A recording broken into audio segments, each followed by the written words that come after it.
Hey guys, this is Dr. Hub. In case you haven't subscribed, please do subscribe for updates. Spinous process and its significance.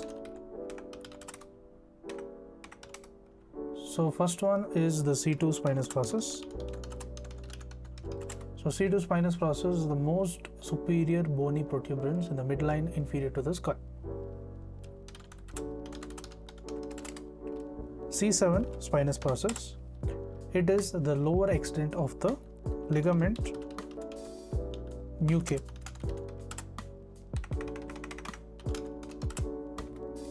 Next is T3. What is the significance? It is the level of the root of the spine of the scapula. Next, T7. T7 is what? It is the inferior angle of the scapula.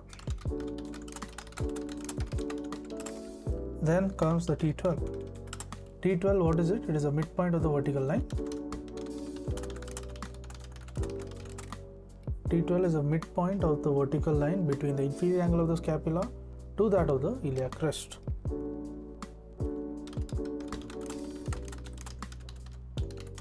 To the iliac crest. Next is L4 spinous process.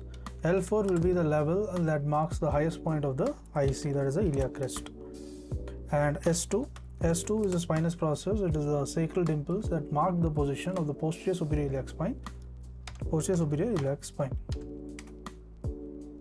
Now in thoracic vertebrae, the tips of the thoracic spinous processes, they lie at the level of the vertebral body below. And example being, in case of, if you are saying T3 spinous process is present, they lie at the level of T4 vertebral body. So T4 vertebral body will have the T3 spinous process.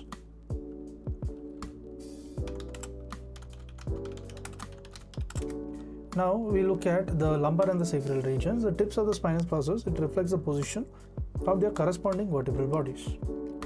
So in case of lumbar and sacral, so what is the rule here? It means that L4 spinous process, it lies approximately at the L4 vertebral. So both are equal. To learn and grow daily like this, please do subscribe.